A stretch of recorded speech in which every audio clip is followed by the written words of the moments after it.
Gue selalu bilang, jadi Onat itu dulu cerita bahwa yang membentengi gue dari segala keburukan tuh, Bib, bukan utamanya hukum. Oke. Tapi karena perasaan cinta kepada keluarga.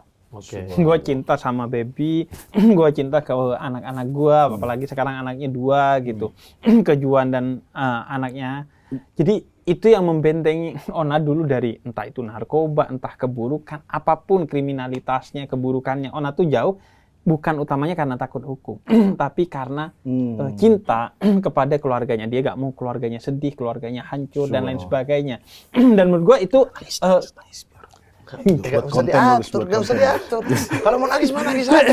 Anda juga punya ambisi. Dia nggak jadi nangis dia.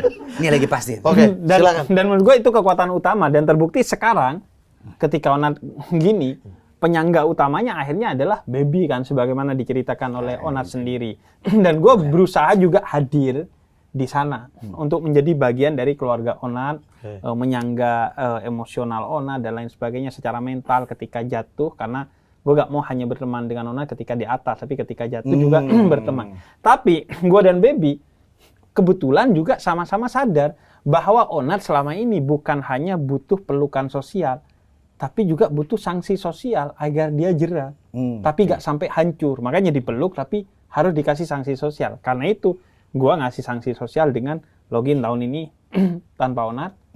Baby lebih parah.